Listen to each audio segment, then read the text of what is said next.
Welcome to my channel. My name is Priska Jordan, and in today's video I am giving you 7 outdated trends that might be making your outfits look dated and how to fix them.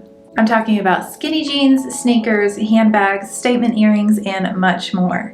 If you're a millennial, this is particularly for you. I'm a millennial. I was born in 1989.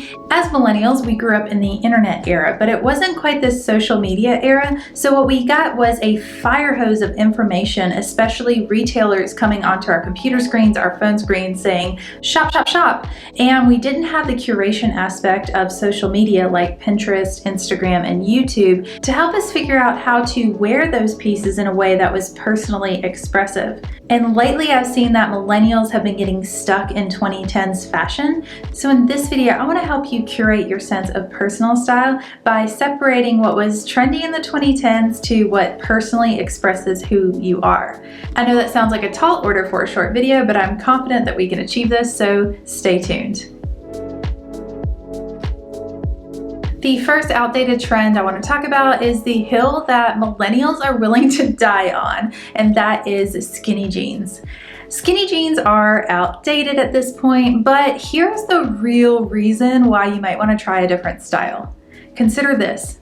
How do you know that skinny jeans look the best on your body if you haven't tried a different style since gaining the curves of your adult body? If you've been wearing skinny jeans since high school, then you don't really know what other styles might look better on your curves. So instead of just tossing out all your skinny jeans, here is the little baby step that you can take to figure out what looks best on you.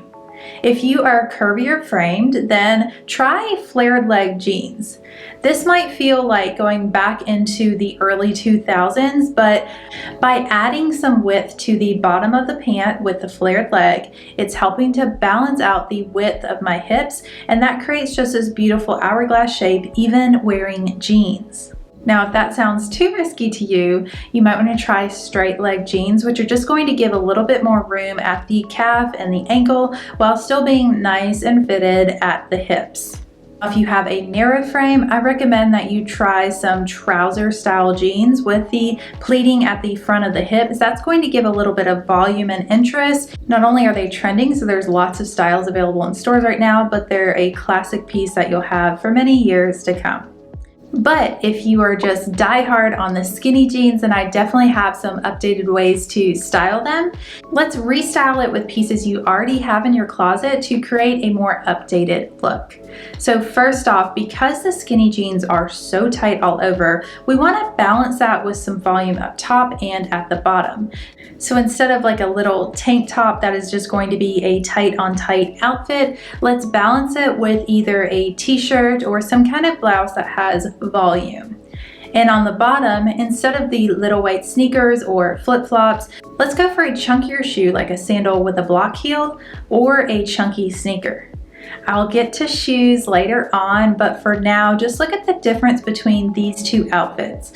The one on the left looks like the 2010s, but the one on the right looks more like today's time. So these are not new pieces. You can make these changes just with things that you already have in your wardrobe, and that's how you update your skinny jeans. The second outdated trend to avoid is all tight everything. Instead, we want to go for figure-flattering outfits. The way that we were taught to do this was to wear all tight everything, a mini dress or a really small outfit and some really high sleek heels. But that looks really outdated, and it's not very figure flattering, and it's not really practical for people's lifestyles. So instead, for like a dressier look, let's try to go for something that has understated elegance. Not only is that a more updated way of dressing, but I find that it's more personally flattering for women. Now, what I typically do with outfits is choose one part of my body to really flatter and highlight. You can flatter your décolletage, you can flatter your arms, you can flatter your midriff, you can flatter your legs, but I wouldn't do all of it at the same time because it just looks like you're trying too hard. And the term try hard that's cruising on the internet right now, it's very telling that we don't want to look like we spent so much time on our outfits. So with your outfits, choose which part of your figure to flatter, but don't go full on Jessica Rabbit. I find that subtle intrigue is not only trendy, trendier, but also more personally flattering. Another outdated trend is that overdone outfits are out. The fussy outfits where everything matches just perfectly and it looks like it's out of a magazine spread, that's not really personally expressive, it just looks overly curated. Instead, we want to see sophistication through less pieces but higher quality ones. What that means with an outfit is before you head out the door, just look at your outfit and see, is it missing something or is there too much going on? If you're looking in the mirror and you can't tell which part of your outfit to focus on first because there's so much going on, then try paring it back to just a statement piece and more of everything else in the background. Or you can try what I do, which is a statement piece, a secondary point of interest, and then everything else in the background. So just make those observations with the outfits that you wear and you'll learn to pick it up in no time. The way that I do this is by taking photos of my outfit every day, and I have an album in my phone with like spring summer outfits or fall winter outfits, and that helps me to see how my style is slowly improving and even notice outfits that I want to repeat just with a few tweaks to improve the style of it. With time, you will curate your own sense of personal style, and that is what my channel is all about. So if you're enjoying this video so far, please hit the like button and subscribe to my channel for style videos every week. Okay, this is a big one, shoes, our beloved shoes. I really have two big suggestions when it comes to updating outdated shoes. The first one is about heels. The going out shoes that I started wearing when I was like 18 years old, those are so terribly outdated now. They are so impractical, and honestly, hobbling around on 5-inch stilettos just looks to try hard. Instead of unwalkable shoes, try heels that are low or mid heels that can be worn to elevate a casual outfit or worn out. So they're more versatile in your wardrobe. And I'm not saying to toss your high heels just now, just maybe don't repurchase them if they are something that is giving you discomfort. I've been slowly migrating my shoe collection from high heels and unwalkable shoes to low and mid heels to sneakers to boots with chunky heels that I can walk all day in. And it's been such an improvement in not only my style because it just fits how I like to dress, but also my lifestyle. I don't have to rush home to take off my shoes or kick off my shoes under my desk at work like I used to. Instead, I can wear my shoes all day and look good and feel good. And when you feel good, that is going to automatically improve your personal style.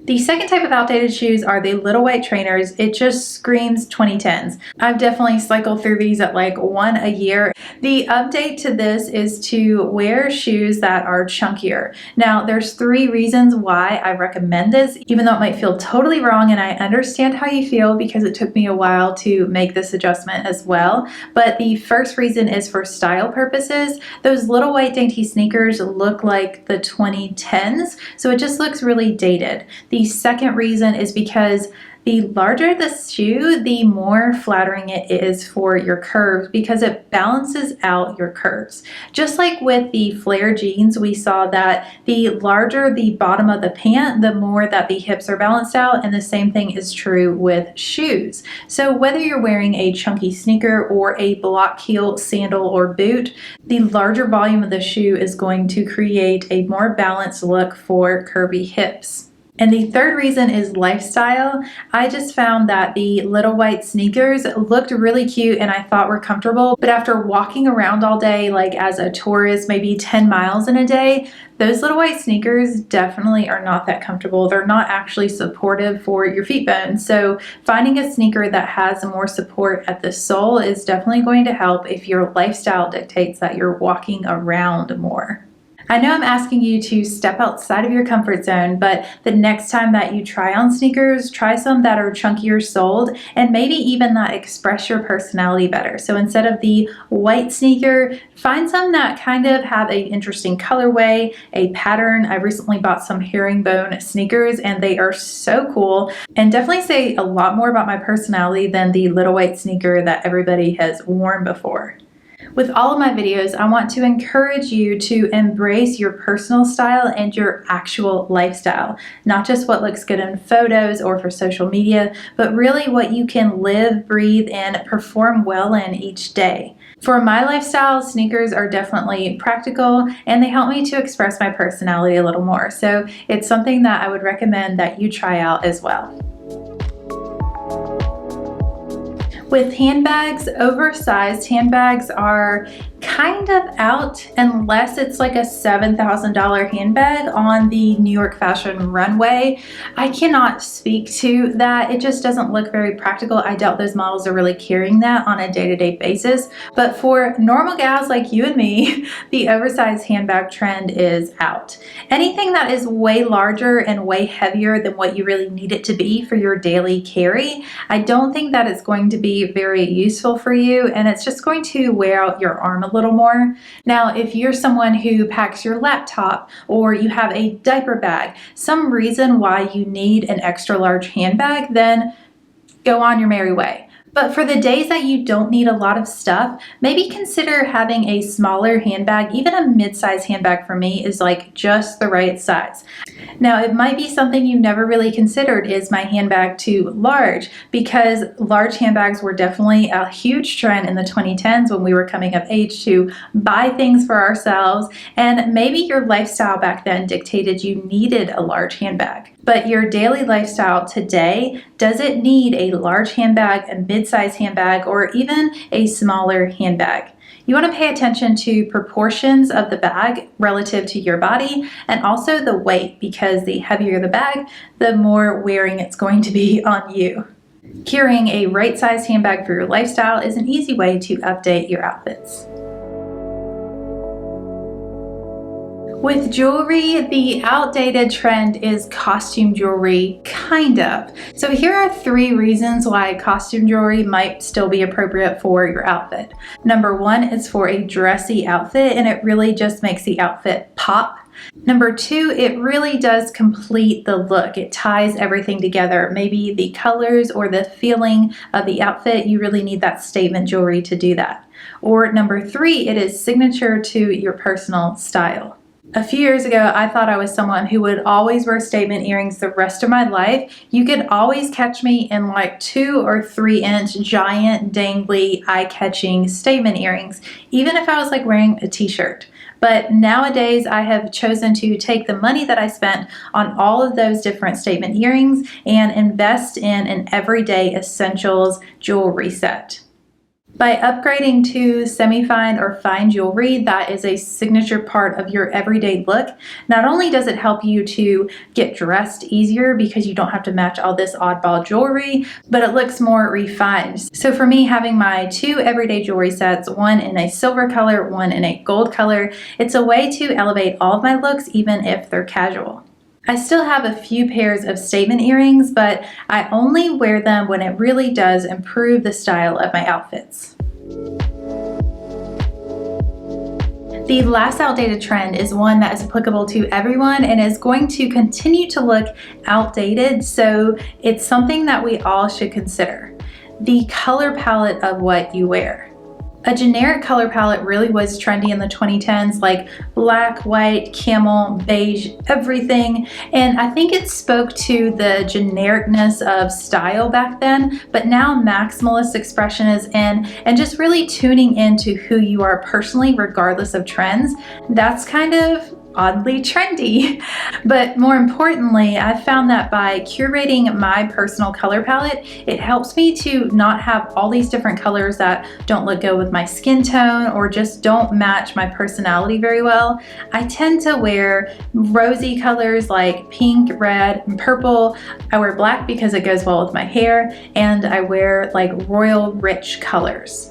By tuning into the color palette that you really enjoy wearing, you're going to learn to embody your vibe a lot better, and that is going to improve your style and your sense of self. Curating your own color palette will be so empowering for you on your personal style journey.